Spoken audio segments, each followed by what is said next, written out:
I, female 32, met my boyfriend, male 36, 3 months ago at the airport in the new city I moved to. He's a single dad of 2 kids, a young child and tween. I've never met them, not yet, but I saw pictures of them. He says it's too early for his kids to meet me. It's for their mental health, and I respect that. However, I do send them, a bit costly, gifts every weekend, and my boyfriend assured me that he would tell them eventually where these gifts are coming from. He didn't call or reply to my text for a whole week. He then contacted me, saying his kid was in the hospital for an injury. I felt terrible for him. I offered to visit, but he said that there was no need for me to do this, but suggested I send gifts instead to cheer him up. He later called me saying that he was busy all day, trying to come up with the money to pay for his son's surgery. We talked some. Then he asked if I could lend him $5,000 to help pay for the surgery. I have to say that I was caught off guard, but he said that he felt so heavy making this request, but had no one else willing to help but me. The thing is, I worked hard to save up the money that's in my account, and I don't feel comfortable letting go of $5,000 all at once. He said it's fine if I don't feel comfortable, but then started bringing it up, saying he's in dire need of help, and the surgery needed to happen next week under the doctor's recommendation. I started feeling the pressure, but he promised that he'd have me meet his son and his other son right after he gets done with the surgery, which is great, but again, the money is a lot. $5,000 is a lot of money. I refused eventually, and he got upset with me and kept on about how cruel I was and how little I cared about his kids and him. But I swore it wasn't like this, but he hung up on me, saying he needed to get some fresh air. Later, he sent me a photo of his son's arm with an IV drip attached to it. I cried when I saw it, and I called him, but he didn't reply. I'm still refusing to pay, but a friend of mine says I should do it and have some sort of contract in place to ensure I get the money back. Am I the idiot for not wanting to pay? So you met this man 3 months ago. I'm all for the benefit of the doubt, but 3 months does not warrant expensive gifts for children I haven't met, or $5,000 for surgery on one of his said children. Then suggested I send gifts instead. That tells you how he sees you, a cash cow. Did he say what exactly is the health problem and what the surgery is? You are someone he's known for 3 months, someone who's never met his kids, someone who's never been to his house, someone his kids don't even know exist, but you are the only person he can get a loan from? If he's that desperate, he'll get an official loan, go through insurance, contact family, the kid's mother, friends, and literally anyone but you. Stop buying expensive gifts for these people. I really hope you're not this naive. This is a major scam. He's not your boyfriend, and there are no kids. You were talked into giving this man gifts every weekend as a sort of test to see how gullible you are. You proved this, so now he's bypassing gifts and aiming for actual cash. Block this man and learn from this. The kids might actually be real. Scammers can have kids too, but the surgery's certainly not. The fake urgency betrays him. OP, he doesn't need the money to pay for the surgery before the surgery even happens. Doctors will not and cannot refuse an important surgery on a patient, even if they have no insurance. Girl, run. This is a scam. You've never met the kids. You don't have proof they exist.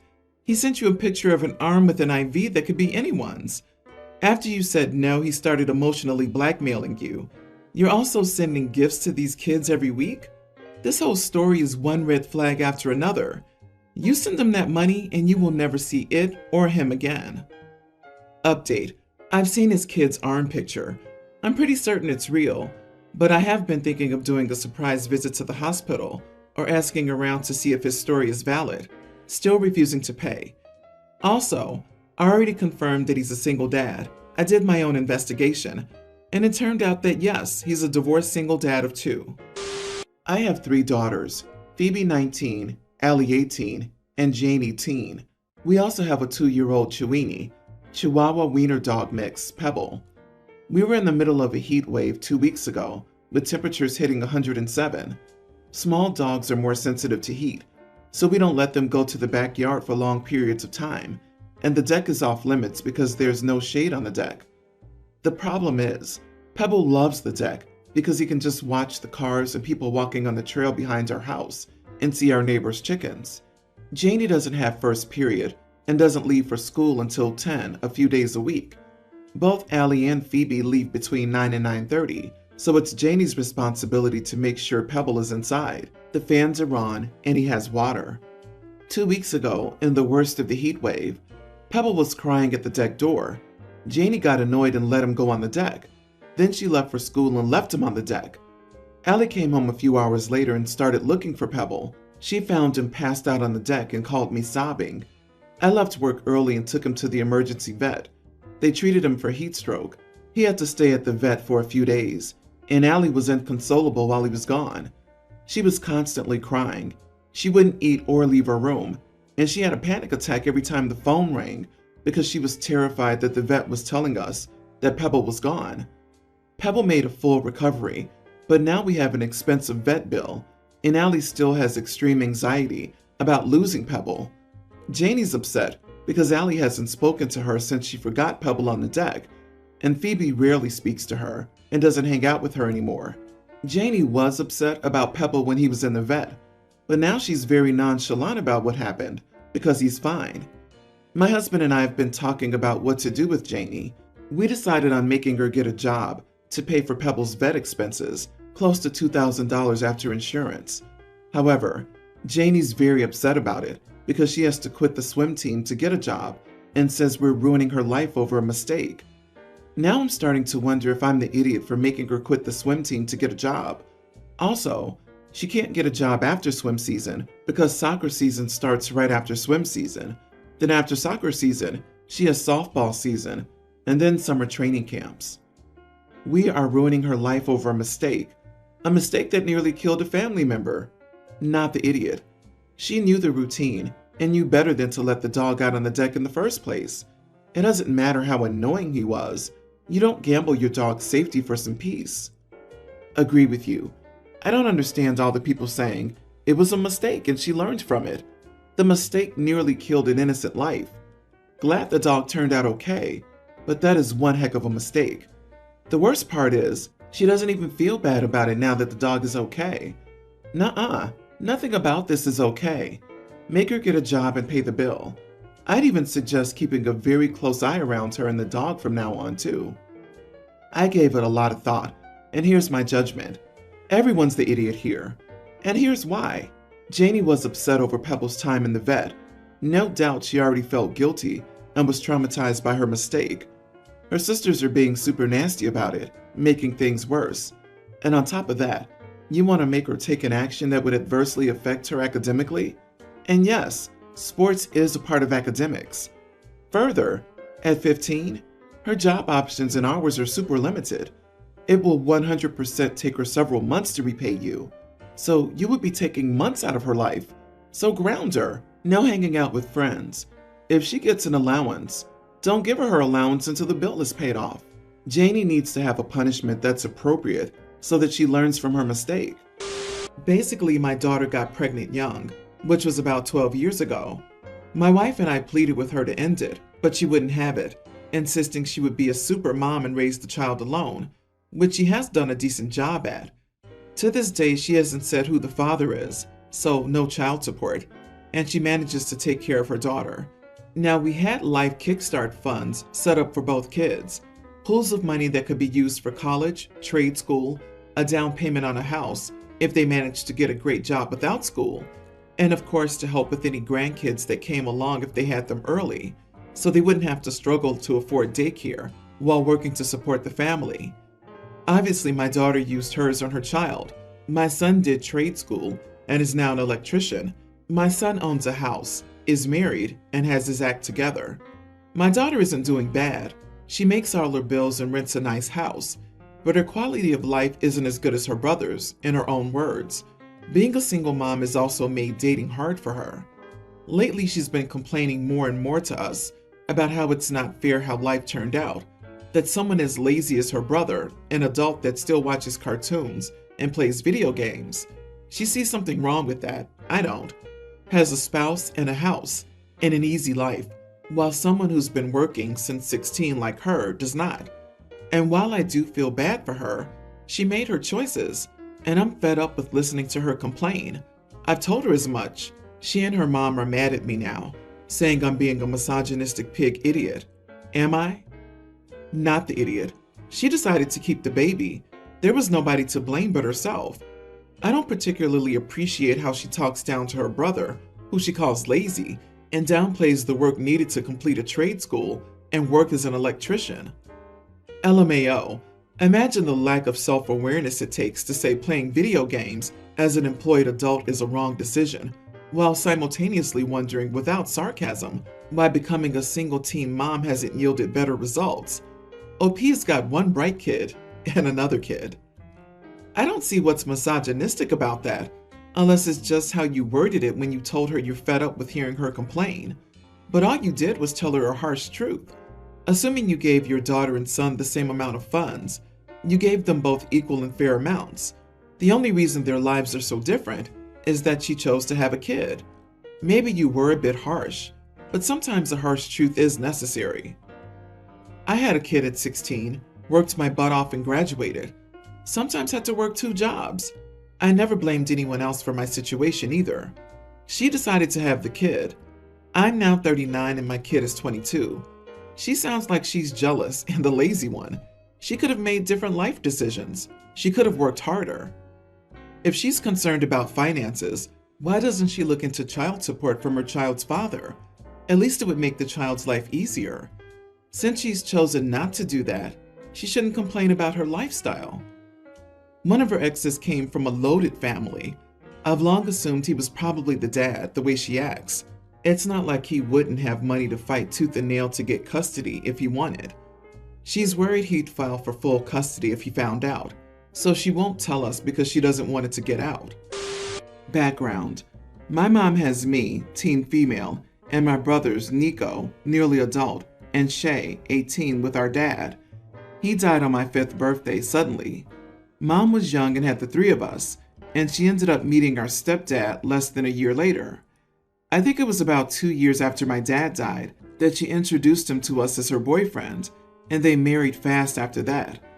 At the time, my mom and my stepdad wanted him to adopt us and change our last names to his so we could be a legal family and share a family name.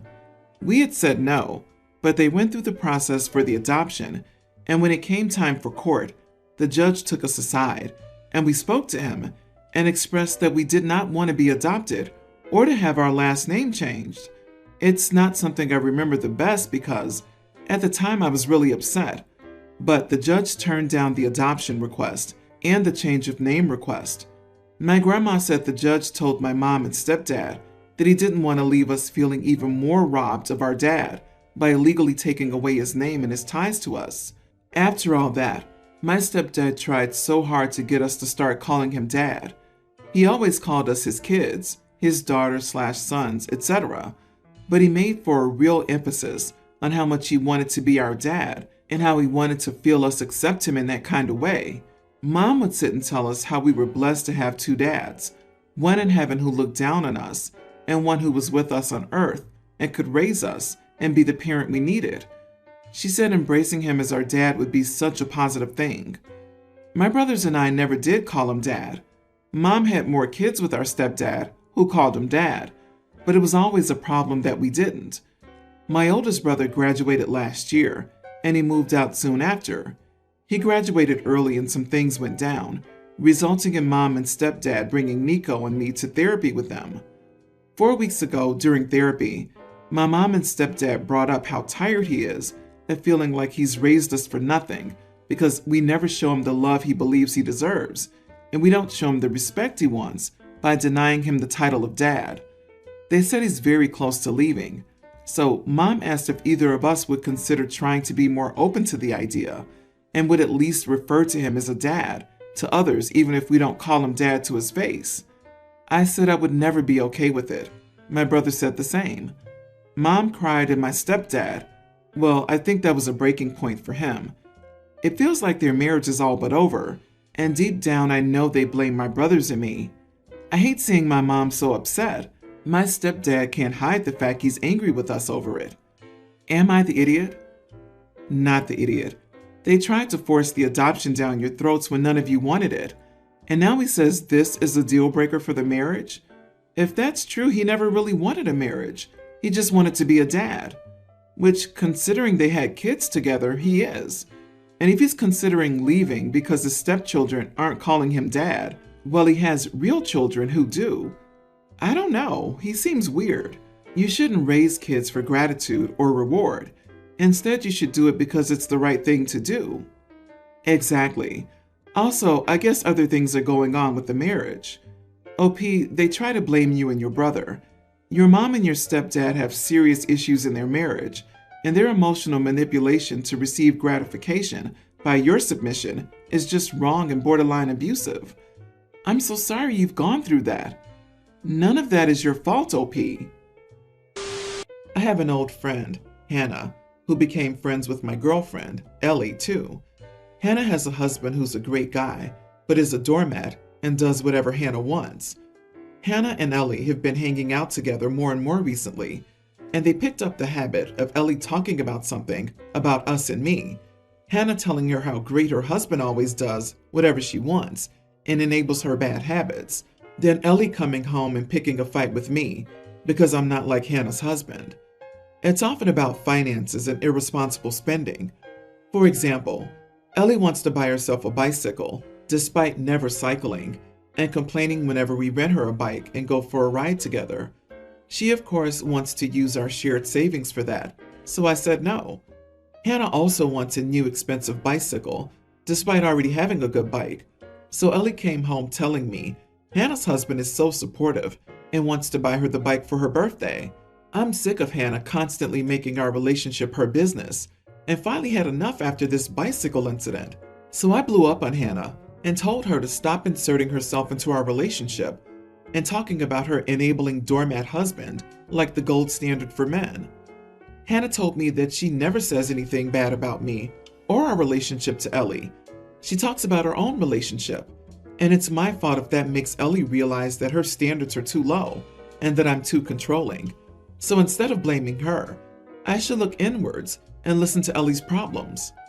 I was very angry at this point and told Hannah that no matter how hard she tried to manipulate my relationship, I would never turn into a subservient server like her husband, and she should probably watch out because I could sense a divorce coming her way if she keeps it up like this. Since then, I have calmed down a bit, and now I think that the last part may have been a bit too much, but I feel like it was justified.